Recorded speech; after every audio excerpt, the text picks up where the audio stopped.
Hotel is not a piece of architecture. It's meant to look like a piece of roadside architecture. It's impossibly thin and 2/3 descaled, and it sits on the edge of a toxic field.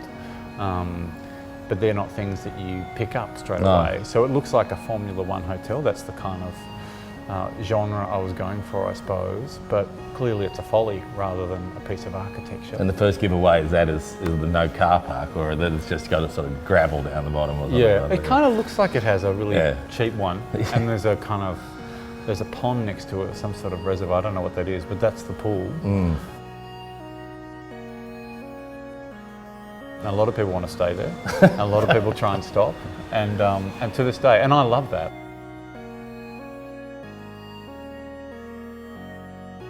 Creature's sort of it's something that just had to work. It's like a hard-working piece of public art or something. You know, I wanted it to be kind of extravagantly exuberant, a magnificence for children or something. I think that is the important thing about that context, though, isn't it? That the kids forget where they are. Yeah. The building is like this huge, almost, it's a very, very large space, and it's almost a little intimidating. And in a way, I wanted to do this kind of Alice in Wonderland shrinking trick of the building by having this, you've got this huge sort of creature which acts a little bit like a great big colourful tree in a courtyard. And then when you get to the thing, it's so big that it's environmental, it's disappeared. It's just it's this big loopy kind of, environment. Public art exists in a space that is sort of somewhere between design, so it's a design process, and somewhere between art. I often think of public art as a little bit like making a film or something like that. There's a lot of people sort of involved. You kind of have a vision. You're sort of a little bit in the kind of auteur sort of position or something. But then you have to bring in all these different skills, all these people, and you run into all these kind of walls and doors that open and stuff. And I think the architects are often really get into your vision, and you obviously try and engage with the architects' ideas and stuff strongly, because you really must.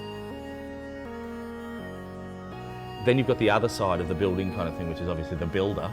They've got totally different values, and they often see the architect's idea as kind of like, it's essential that they're there, but this is the real world, and imagine what they think when they meet the artist. I've always had a good experience with the architects as collaborators. Yeah. They have kind of more responsibility, less freedom. That's right. And they feel that sense. Architects often have a kind of skewed idea of what art is, I find. Oh yeah, and I think that it's something that they could do if they weren't so busy with architecture.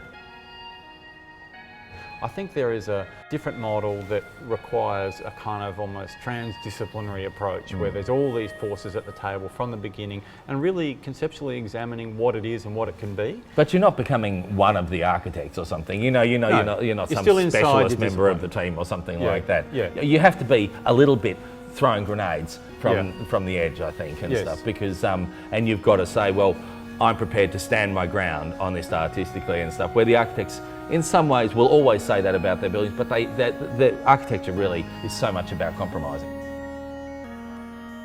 There's an idea that and we've experienced this, you won't get more public art until you've done one. And to get one can take a lot. So the idea is to get artists at the table, all sorts of artists who haven't even done it before, just have an opinion. So the conversation is the future of it.